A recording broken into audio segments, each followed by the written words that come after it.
সবাইকে শুভ সন্ধ্যা। সবাই আশা করি ভালো আছেন। আজকে আমি ভগবত গীতা পাঠ করব, আর সেটা নিয়ে যদি পারি ব্যাখ্যা করব। ভিডিও ভিউজ খুব কমে এসছে, কেউ আর দেখছে না, সবাই ব্যস্ত। আমার যতজন সাবস্ক্রাইবার তারাও কেউ দেখছে না। সবাই যদি দেখতো তাহলে প্রত্যেক দিন ওই নাম্বারটা অন্তত আসতো।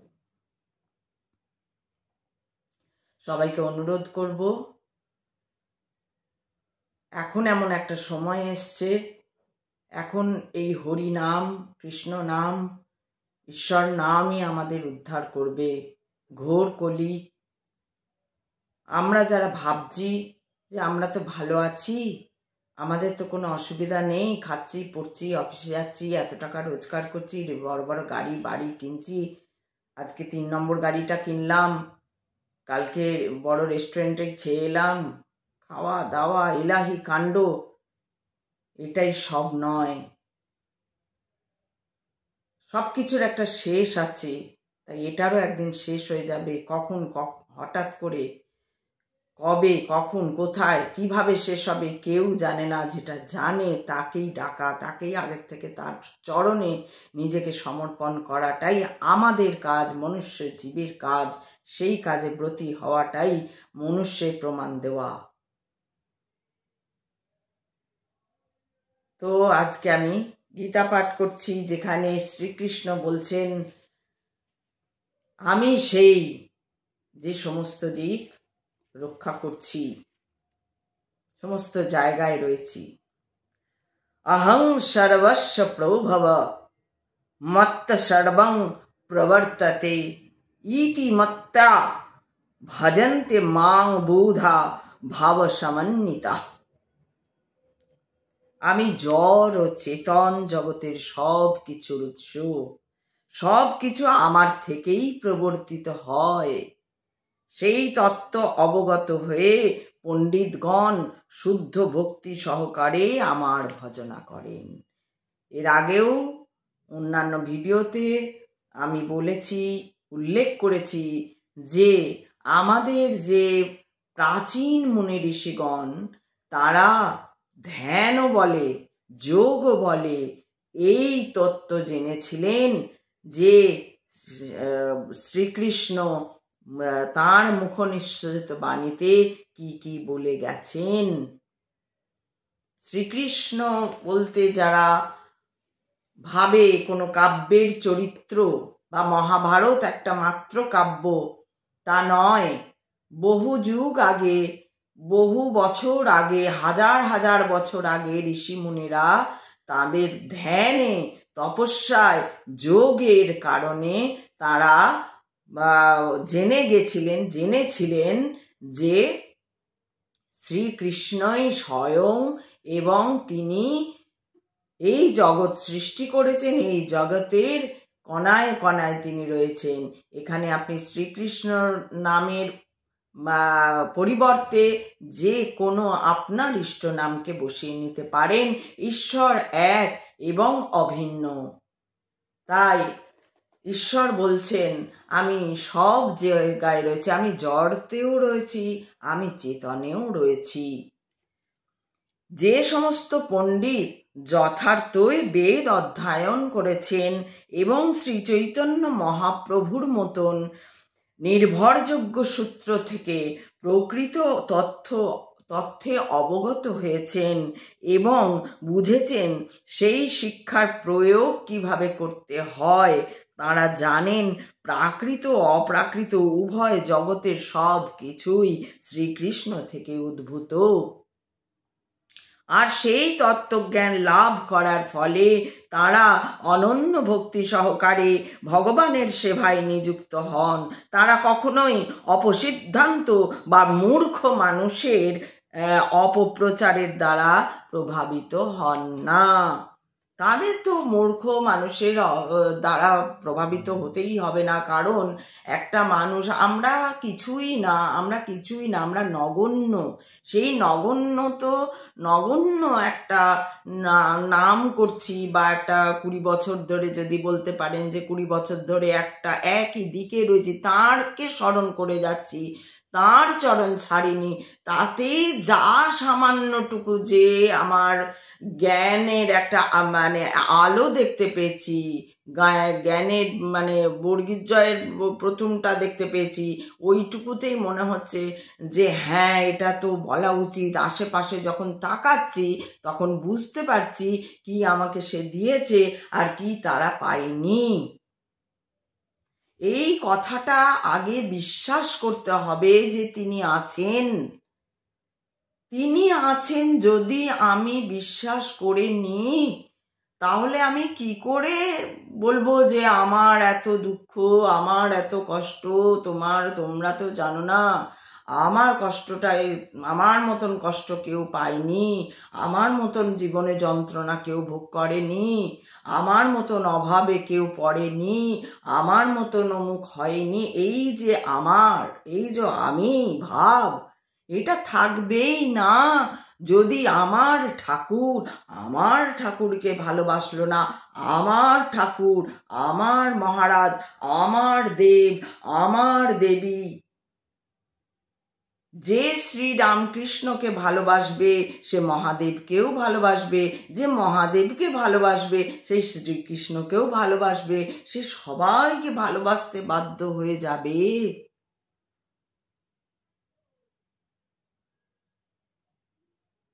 আর শুধু এই আকারেই নয়, মানুষ যে চেতন প্রাণে, যে জীবাত্মা প্রাণে যে যা রয়েছে, জীবাত্মার মধ্যে, জীবাত্মা কি না, জীবাত্মাই হচ্ছে পরমাত্মার অংশ।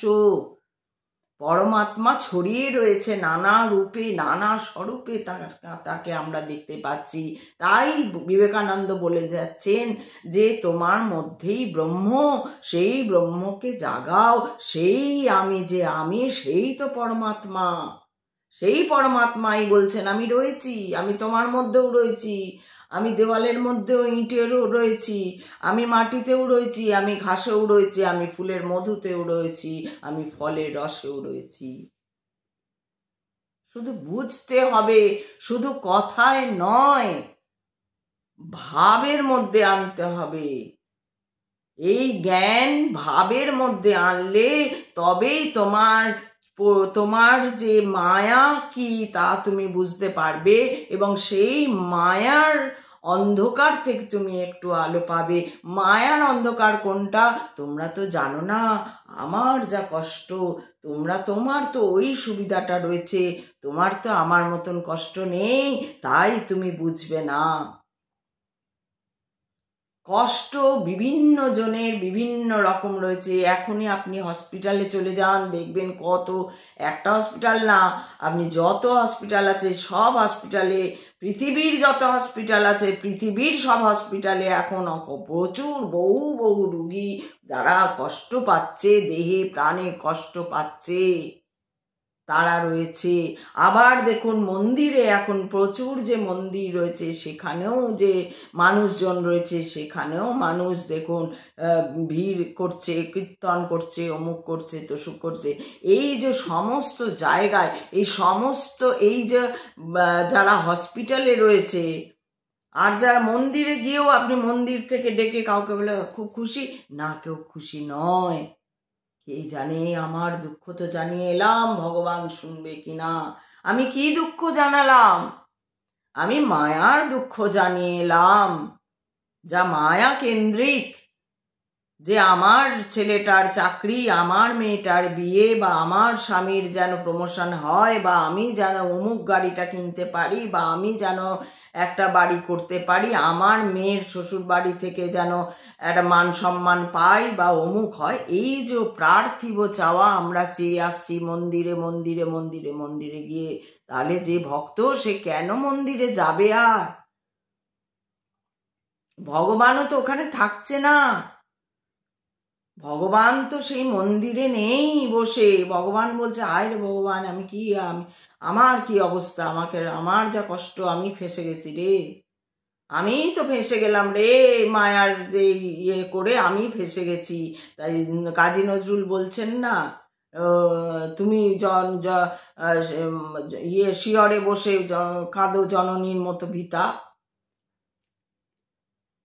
তো ওই রকম অবস্থা হয়েছে এখন ভগবানের।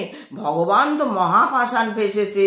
এ ডাকে আমায় চাকরি দাও, আমায় অমুক করো, আমায় তসুক করো, আমি কষ্ট যন্ত্রণা পাচ্ছি, তো ও ডাকে আমার ছেলের বিয়ে দাও, আমার মেয়ের বিয়ে ঠিক করো, আমাকে অমুক করো, আমার আরো টাকা চাই, আমার চাই।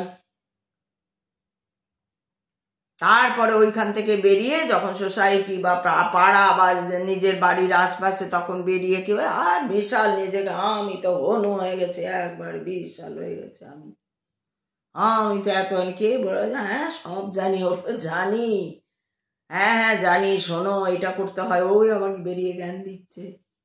সে একটু আগে মন্দিরে অমুক চেয়ে এসছিল। বিশ্বাস এটাকে বলে না, ভক্তি এটাকে বলে না। আমার ঠাকুর তাহলে বলবে না কেউ?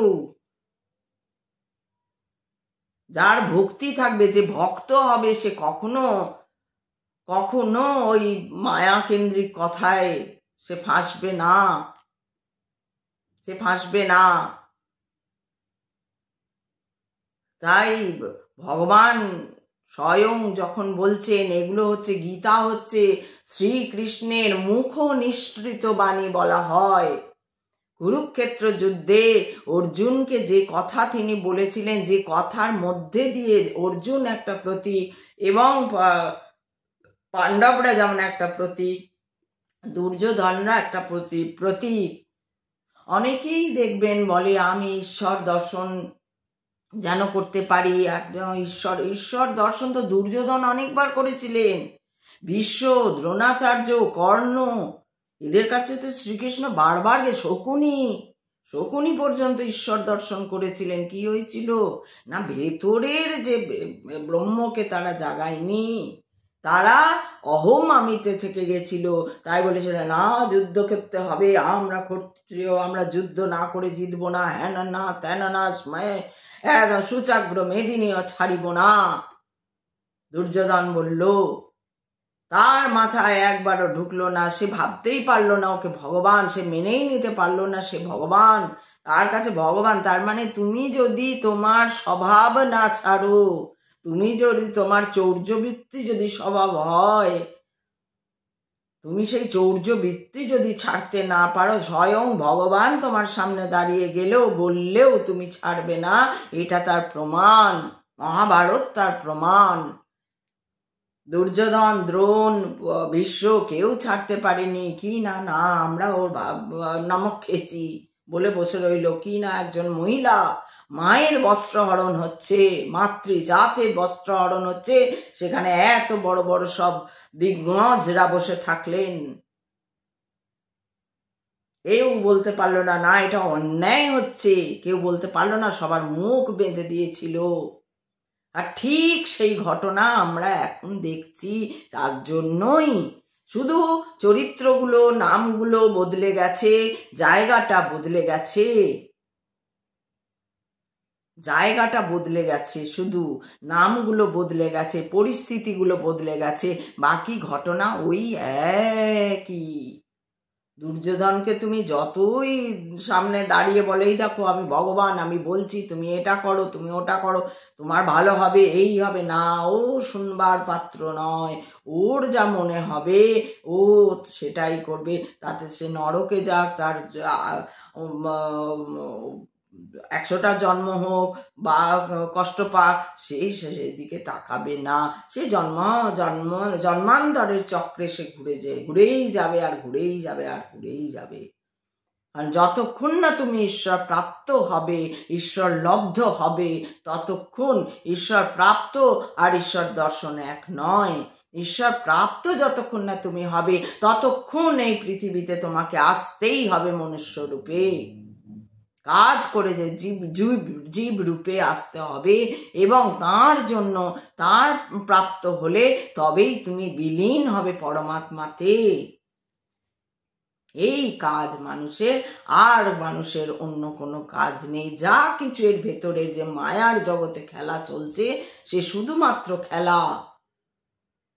রবীন্দ্রনাথ বলে গেলেন, দোষী করিব না তোমারে, তুমি রচিছ, তুমি তোমার রচনার খেলা চলছে, তুমি যে রচনার খেলা খেলেছো, তুমি যে সুন্দর প্রকৃতির মধ্যে খেলা খেলছো, আমি বুঝতে পেরেছি। তাই তোমাকে আর দোষী, আমার তার মানে কি, আমার অবস্থা খারাপের জন্য তোমাকে দোষী করব না, আমার অবস্থা খারাপের জন্য আমিই দোষী। আমি যদি কষ্ট পাচ্ছি, আমি যদি যন্ত্রণা পাচ্ছি, আমি যদি কোনো রকম একটা পাচ্ছি, তাহলে বুঝতে হবে সেখানে আমার কোনো নিজস্ব দোষ ত্রুটি রয়েছে। আমি ঈশ্বরের দিকে তাকাইনি, আমি ঈশ্বরকে দেখছি না, আমার ঈশ্বরে ভক্তি নেই, আমার ঈশ্বরে বিশ্বাস নেই। তাই 100% ঈশ্বরে বিশ্বাস রাখতে হবে এবং ঈশ্বর প্রাপ্তি হচ্ছে মনুষ্য জীবের প্রধান প্রাপ্তি। তো এখানে এই জন্য বলেছেন যে তার মুখ নিঃসৃত, আর সেই তত্ত্বজ্ঞান লাভ করার ফলে তারা অনন্য ভক্তি সহকারে ভগবানের সেবায় নিযুক্ত হন। এই যে তারা জ্ঞান পেলেন, দিব্য দৃষ্টি সব তারা নিজের মতন করে দেখতে পেলেন, সেই যে দেখতে পেলেন, সেই দেখতে পাওয়ার পর তারা কি করলেন, তারা তখন আস্তে আস্তে এইগুলোকে প্রচার করতে শুরু করলেন এবং নিজেরা সেই সেবায়, সেবা মানে কি, সেবা মানে শুধু হাত পা টেপা নয়, সেবা মানে হচ্ছে এই যে প্রচার, এটাও ঈশ্বরেরই সেবা। ঈশ্বর কত সুন্দর, ঈশ্বরে যদি তুমি একবার মন প্রাণ ঢেলে দিয়েছ, সে তোমাকে তোমার দিকে তোমার সঙ্গ কোনো দিন ছাড়বে না।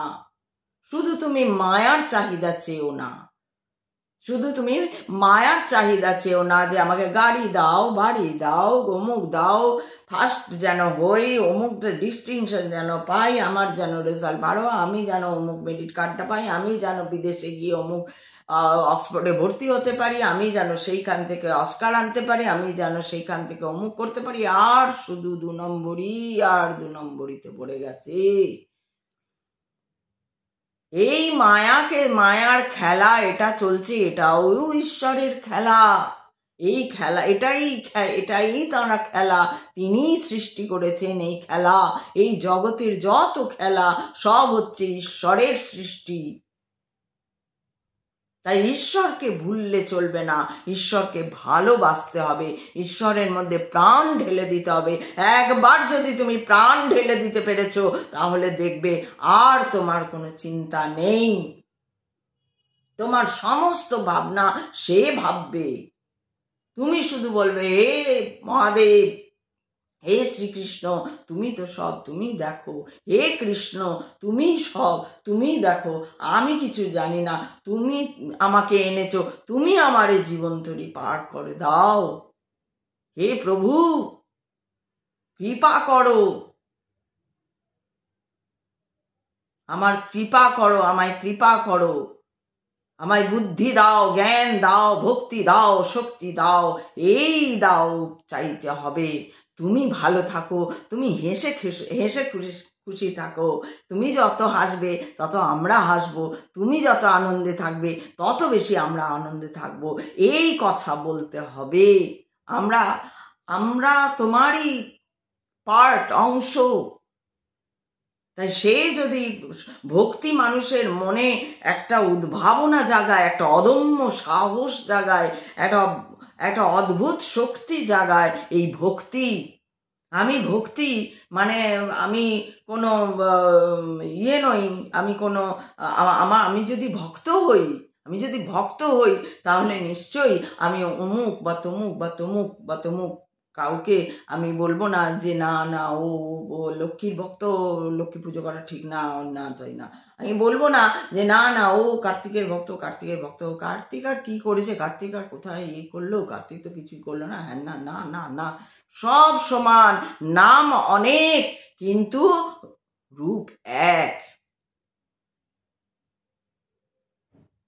তিনি এক এবং অভিন্ন, ঈশ্বর এক এবং অভিন্ন। ঈশ্বরকে তোমায় মানতেই হবে। আজ তুমি যতই অবহেলা করে যাও, যতই তাকে তুচ্ছ তাচ্ছিল্য করো, তাকে যতই পায়ে দোলে যাও, তাকে যতই তুমি একটা খেলা ভাবো, ওই ঈশ্বর পুজোটা যখন তখন তোমার ইচ্ছা মতো। ইভিন এখন এমন হয়েছে, কথা প্রসঙ্গে আবার বেরিয়ে এলো, এখন এমন হয়েছে, এখন এইসব ইয়েতে যে সরস্বতী পুজো হয়, ওখানেও পূজার পঞ্জিকা করা হয় না, কি বলে, ক্যারি করা হয়, মানে করা হয় না, ফলো করা হয় না। কি ফলো করা হয় না, ওই যে কমিটির যে মেম্বার যারা করাচ্ছে তারা কখন উঠতে পারবে, সকালে ফ্রেশ হবে, সেই টাইমিংটায় বলা হয়। এ তো অদ্ভুত। এই যে তুচ্ছতা ছিল, এই যে একটা অবহেলা ঈশ্বরের প্রতি, এদের ক্ষমা করবে না কোনো দিন। প্রকৃতি এদের কোনো দিন, ব্রহ্মাণ্ড এদের কোনো দিন ক্ষমা করবে না। এদের শাস্তি অবধারিত। আবার ওই কুচক্রে, কুজনিতে জন্ম নিয়ে এদের আসতেই হবে, আসতেই হবে।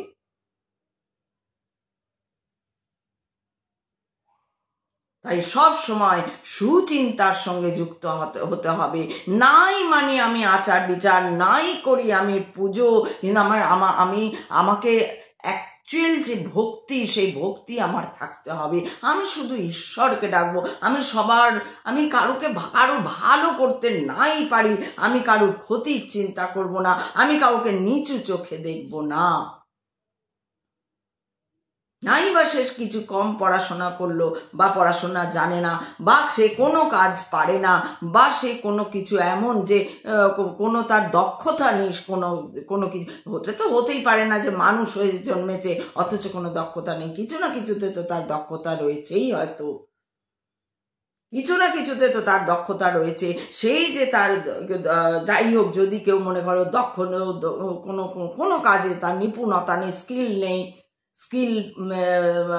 বা কোনো পড়াশোনা কম, বা অমুক কম, তা বলে তাকে বা পয়সা কম, পড়াশোনা দিয়ে তো এখন কেউ করে না, বিচার করে না, পয়সা দিয়ে বিচার করে। ছি ছি ছি ছি, একই মানুষ দেখছি পয়সা দিয়ে নাকি চরিত্র বিচার করছে। এ কোন চরিত্রবানরা এসে গেছে জগতে, মায়ার জগতে। তারা দুর্যোধন ঘুরে বেড়াচ্ছে, শকুনি হয়ে ঘুরে বেড়াচ্ছে, ভীষ্ম হয়ে ঘুরে বেড়াচ্ছে। তাই নারীর অপমান, মায়ের অপমান তাদের গায়ে লাগছে না, দেশ ও মাতৃকার অপমান তাদের গায়ে লাগছে না। দেশ ও মাতৃকার উপর যে খাবলে পড়েছে মানুষ, খাবলাচ্ছে, তা দেখে তাদের একটুও দেশভক্তি জাগছে না, একটুও দেশভক্তি জাগছে না। এই মায়ার খেলায় তুমি যদি ফেঁসে গেছো, তুমি ফাঁসছো, তাহলে জানবে আবার কুজনিতে তোমাকে জন্ম নিয়ে আসতে হবে। যতক্ষণ না তুমি ঈশ্বর প্রাপ্ত হবে, ঈশ্বরকে খুঁজবে, ঈশ্বরের জ্ঞান হবে, ব্রহ্ম জ্ঞান প্রাপ্ত হবে তুমি। কারণ তোমার মধ্যেই তো ব্রহ্ম, সেই তো ভগবান, সেই তো পরমাত্মা, আর সেই তো পরমাত্মা। যদি তুমি জুড়ে যাও তাহলেই তো তুমি পরমাত্মা, তুমি আছো আত্মায়। পরমাত্মা তো বিশাল, এই ব্রহ্মাণ্ড, বিশ্ব ব্রহ্মাণ্ড, যার কোনো মাপ হয় না, তারই একাংশ তুমি তুচ্ছতায় রয়েছে, কিন্তু তোমার মধ্যেই রয়েছে আত্মা। তুমি জাগাতে পারো নিজেকে। যা বিবেকানন্দ বলে গেছে, ব্রহ্মকে জাগাও, ওঠো, জাগো, শক্তি ধরো, সতর্ক হও।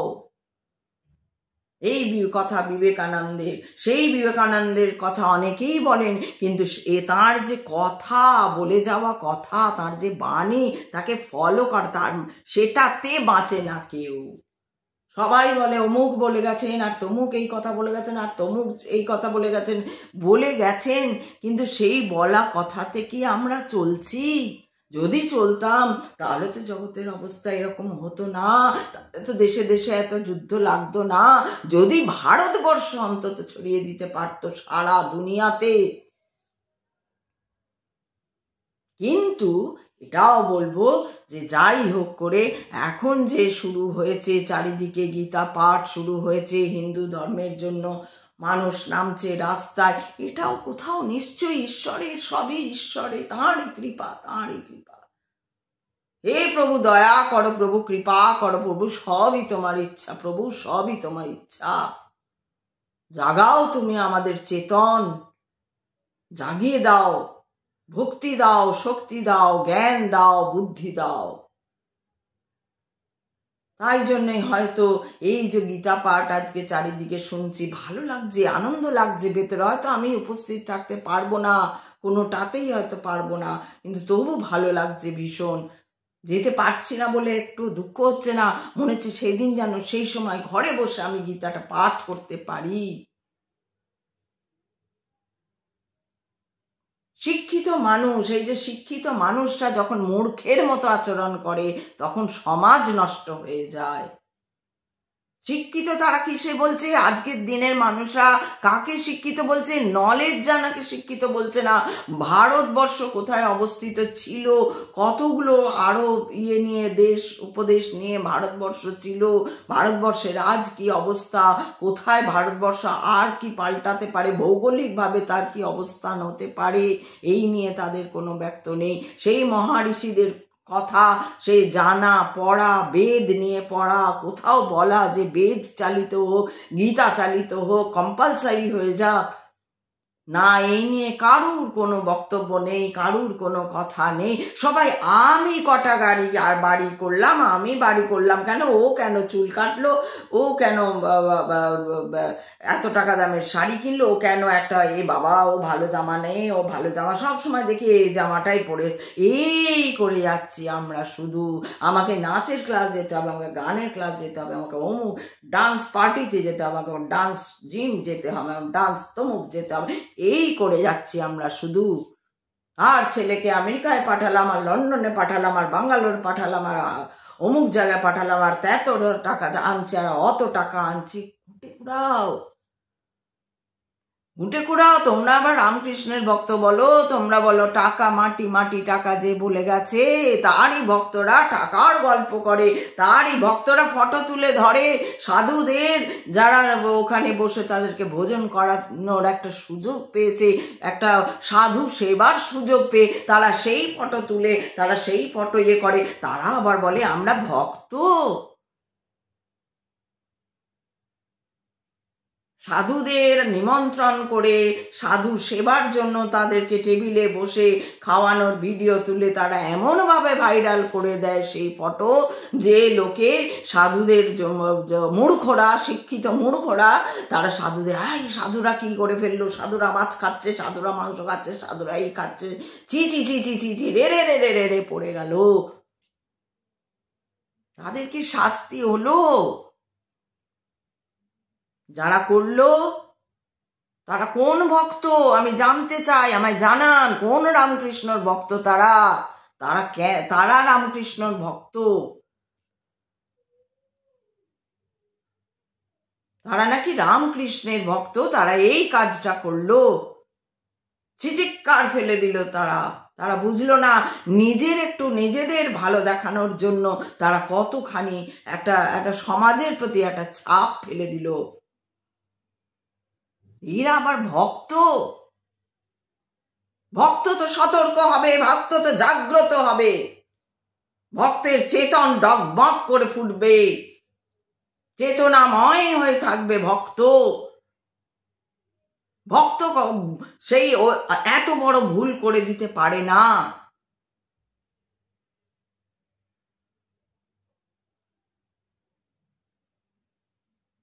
ভক্ত এত বড় ভুল করে দিতে পারে না। সেবা কারুর মধ্যে দেখানো যায়নি, ওইখানে কোনো সেবা দেখতে পাওয়া যায়নি। ওই ফটোটার মধ্যে দেখা গেছে শুধু খাওয়ার একটা ছবি, কোনো সেবার ওখানে ফুটে ওঠেনি।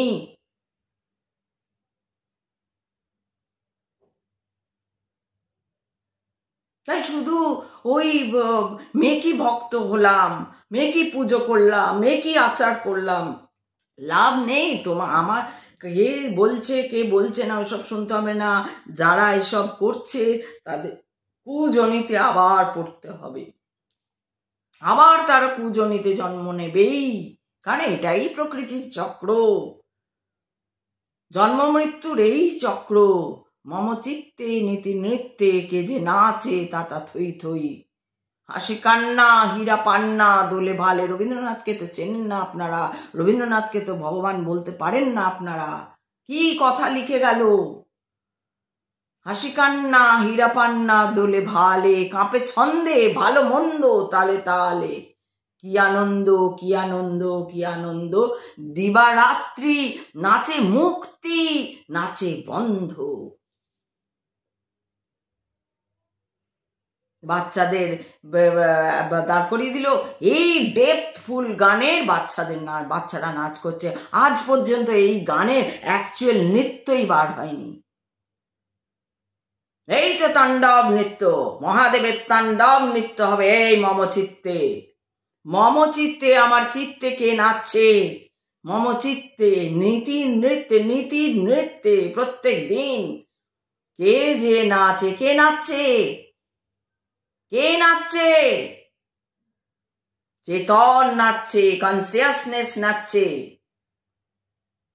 না বাচ্চাদের সাজিয়ে গুছিয়ে চলো স্টেজে নাচো, মামা চিত্তে নীতি নৃত্যে কে যে নাচে, তাতা থই থই। আহা, আবার তাতা থই থই নিয়ে কতগুলো ছেলে মেয়ে হাসাহাসি করলো।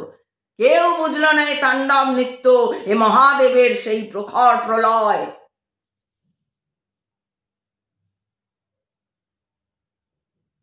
আপনারা নাকি ভক্ত, আপনারা নাকি, আপনাদের মধ্যে অনেক হয়তো রবীন্দ্রসঙ্গীত প্রেমী, রবীন্দ্র প্রেমী, তারা কি করছেন? ছোট ছোট বাচ্চাদের দিয়ে মমচিত্তে নীতি নৃত্যে নাচাচ্ছেন। আর ওটা আসল যে ডান্স আজ পর্যন্ত আমি দেখিনি মমচিত্তে নীতি নৃত্যের সেই তাণ্ডব নৃত্য। কারণ কথাতেই ওটা কথাই বলে দিচ্ছে ওটা কি নাচ। বাচ্চা বুঝবে? কাঁপে ছন্দে ভালো মন্দ তালে তালে। কি আনন্দ কি আনন্দ কি আনন্দ, দিবারাত্রি নাচে মুক্তি নাচে বন্ধ। বাচ্চা বুঝবে নাচে মুক্তি নাচে বন্ধ কি? মুক্তির মুক্তির মুক্তির মুদ্রা দেখাতে পারবেন? বন্ধের মুদ্রা দেখাতে পারবেন? ওই বাচ্চাদের মধ্যে দিয়ে বুঝাতে হবে, তবেই তো ওরা মুদ্রা বার করবে, তবে তো ওরা এক্সপ্রেশন বার করবে। না ওরা মুক্তি জানে, না ওরা বন্ধ জানে, না ওদের শেখানো হয়েছে, না ওরা মুদ্রা বার করছে। সেই হয়ে যাচ্ছে না, দিনের পর দিন ধরে মমচিত্তে নীতি নৃত্যে নেচেই যাচ্ছে বাচ্চারা। বাচ্চা যেটা এখানে মহাদেবের একটা চেতন জাগানো একটা নাচ, একটা গান।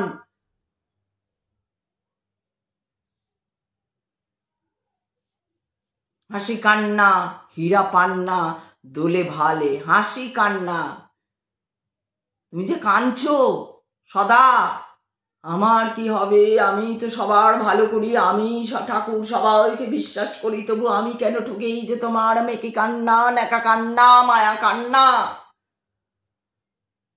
হাসি কান্না হীরা পান্না দোলে ভালে, কাঁপে ছন্দে ভালো মন্দ তালে তালে।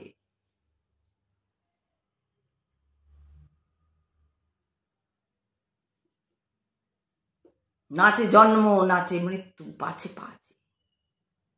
এই জন্ম হচ্ছে এই মৃত্যু হচ্ছে, এই জন্ম হচ্ছে এই মৃত্যু হচ্ছে। যার জন্ম হয়ে গেল, যার মৃত্যু হয়ে গেল, আবার সে ঘুরে আবার জন্ম নিচ্ছে। যদি কুকর্ম কুকর্ম তাহলে আবার জন্ম না, যদি কুকর্ম কুকর্ম আবার জন্ম। আচ্ছা ঠিক আছে, একটুখানি সুকর্ম হয়েছে আবার জন্ম নিয়ে, একটুখানি পরে অ্যাক্সিডেন্টে মরে গেল আবার জন্ম হল। কিছুই জানছে না মানুষ, কিছুই জানার দরকার নেই। তা আমি ওই ডিস্কো ডান্সে ভালো আছি, মহিলারা পর্যন্ত আজকে আমি ওই ছোট্ট একটা প্যান্ট পরে একটা সিনেমা করছি, বা খুব ভালো আছি।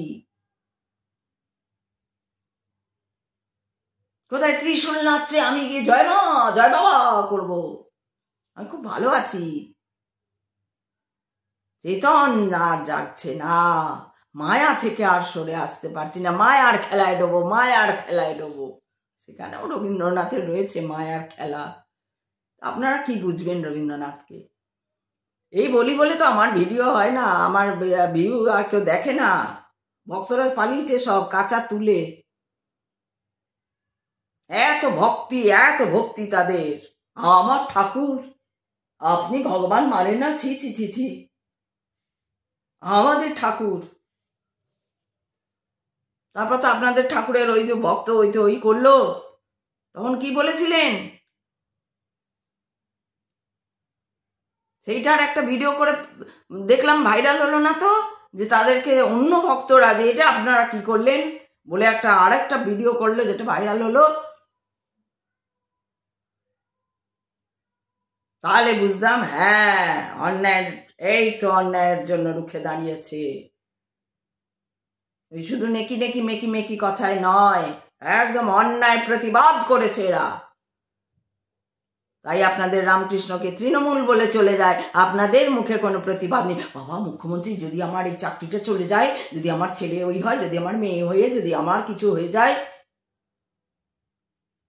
আমার বউটা ঘরে রয়েছে, আমি প্রতিবাদ করব? লুকিয়ে গিয়ে কোনো মন্দিরে বাবার কাছে হাততালি দেব, বাবা বলে দেবে অমুক ফুলটা 4 বার ফু দিয়ে পড়ে নেবে বা খেয়ে নেবো সেটা, তাহলে উন্নতি হবে, আমি মায়ায় ডুববো। আর এইসব বলে দিলেই তো খারাপ হয়ে যাবে মানুষ, এইসব বলে দিলেই তো মানুষ খারাপ হয়ে যাবে। সব যারা বলবে তাদের সঙ্গে তো, তাদের তো টিভি ভিডিও সরি কি বলে এগুলোকে, আরে দেখা যাবে না ভিডিওতে। মহিলা তো শুধু গাল দেয়, কেন দেব না, কেন বলবো না? কোথায় গেল ভক্তি? আপনাদেরই লোক খেয়েছে, আপনাদেরই লোক খাইয়েছে, আপনাদেরই ভক্ত, আপনাদেরই মতো ভক্তরা খেয়েছে, আপনাদেরই মতো ভক্তরা খাইয়েছে, আপনাদেরই মতো ভক্তরা ভাইরাল করেছে। এটা থেকে বাইরের লোকরা কি শিখবে? আর যদি কিছু যাতে না শেখে, তার জন্য আপনারা আবার, হতেই পারে ভুল হয়ে গেছে, আপনারা উপর পড়া হয়ে একটা ওদের করে যে অন্যায় হয়েছে বলো, এটাও করা উচিত হয়নি বলে একটা ভাইরাল করলেন না কেন? ভক্তগণ বায়াস্ট হয়ে আছেন আপনারা, বায়াস্ট। আমার রামকৃষ্ণ কারুর একার নয়, বিবেকানন্দ কারুর একার নয়, অবধূত এনারা এসেছেন এই জগৎকে আপনাদের মতন মানুষদের শিক্ষিত করতে, নলেজ জ্ঞানের আলো ঢোকাতে। ওই দুটো পড়াশোনা বই পড়া নয়, বাংলা পড়লাম ইংরেজি পড়লাম। আপনাদের রামকৃষ্ণই তো ইংরেজি পড়া নিয়ে কত কিছু বলে গেছেন, পড়ুন না। শুধুই বাবা ঠাকুরের রাতুল, যা রাতুল মানে জিজ্ঞেস করে জানবে না, ঠাকুরের রাতুল চরণে 100 কোটি নমন, কত কিছু লেখা দেখি নাকা টাকা, মাথা গরম হয়ে যায়। আর এদিকে আসল ভক্তি নাই, সব দাবিয়ে চাপিয়ে দিল। এটা যে একটা অন্যায় হলো, সেই অন্যায়ের প্রতিবাদ কেউ করলো না। রামকৃষ্ণকে তৃণমূল বলে দেওয়া হলো, তার প্রতিবাদ কেউ করলো না। মা কালীকেও কোনোদিন বলে দেবে আমাদের, আমি মা কালীকে বলেছিলাম তুমি এরকম দাঁড়াও, তাও কেউ প্রতিবাদ করবে না। মা কালীকে বললে নয়, বলে দিয়েছে বোধহয় এতক্ষণে। যারা দেখে তারা জানবে, তারা আবার ওগুলো দেখেও তো। সেইটাই হচ্ছে বলা, যদি ভক্ত হও তাহলে এইটুকু তো জানো, সব কিছু তো তোমার ঘরের ঝাঁটাতে, তোমার ঘরের ন্যাকাতে পর্যন্ত সে রয়েছে। তোমার ঘরের গ্লাসে, বাটিতে, থালায়, ভাতে, চালে, জলে, সব কিছুতে মাখামাখি করে ভগবান রয়েছেন। আর তিনি তোমাকে জাগাবার চেষ্টা করছেন, এই দেখো আমি, তাকাও আমার দিকে তাকাও। আর জীবকে প্রেম করে যেতে বলছেন, জীব ভালোবাসো। কোনটা ন্যায় অন্যায়? কুরুক্ষেত্রের লড়াই কি শেখাচ্ছে? কুরুক্ষেত্রের লড়াই শেখাচ্ছে ন্যায় অন্যায়ের লড়াই। অন্যায়ের সাথ দিও না, তাতে তুমি মরে যাও, কিন্তু অন্যায়ের সাথ দিও না। আর এই তো ভক্তদের দেখছি অন্যায়ের সাথ দিচ্ছে। মৌন থাকাও তো এক প্রকার সাথ দেওয়াই, মৌন থাকাও তো এক প্রকার সাথ দেওয়া।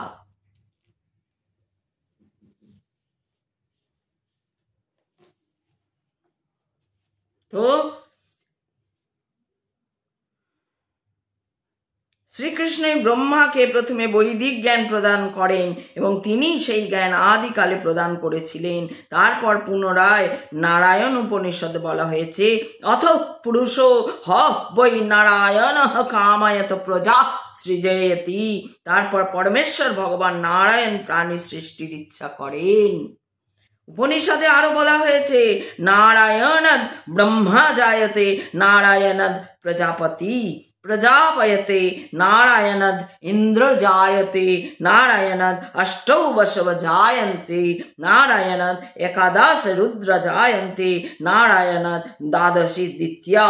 नारायण होते ब्रह्मार जन्म हय, नारायण होते प्रजापतिदेर जन्म हय, नारायण होते इंद्रेर जन्म हय, नारायण होते अष्ट बसुर जन्म हय, नारायण होते एकादश रुद्रेर जन्म हय एवं नारायण होते द्वादश आदित्येर जन्म हय। এই নারায়ণ শ্রীকৃষ্ণের সাংস প্রকাশ।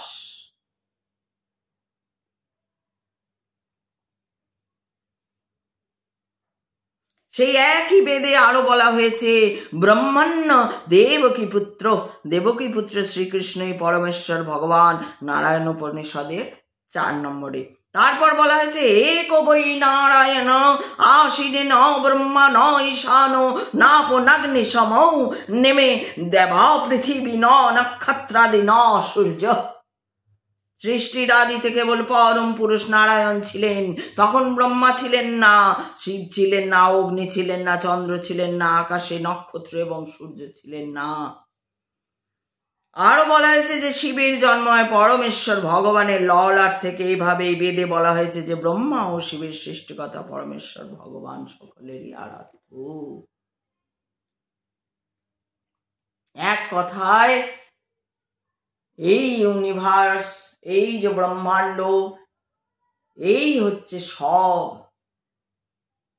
এর থেকেই সৃষ্টি সব কিছুর। কিন্তু এর সৃষ্টি কে করলো, কিভাবে হলো তা কেউ জানে না।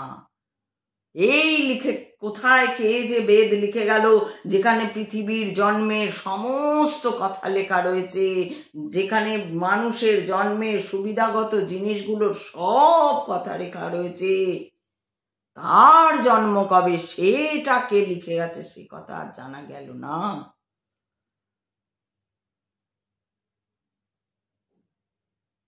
তাই এই অলৌকিক ব্যাপারটা, এইটাই হচ্ছে অলৌকিকতা, অলৌকিক। শুধু সেইটা ভেবেই এটুকু যদি ভাবা যায় যে হ্যাঁ কেউ তো আছে, তাই আজকের মতন এখানে শেষ করব। ওম নমঃ ভগবতে বাসুদেবায় নমঃ। ওম কৃষ্ণায় বাসুদেবায় হরয়ে পরমাত্মনে প্রণতঃ ক্লেশনাশায় গোবিন্দায় নমো নমঃ। हरे कृष्ण। ओम नमः पार्वती पते हर हर महादेव। शिव शंभो।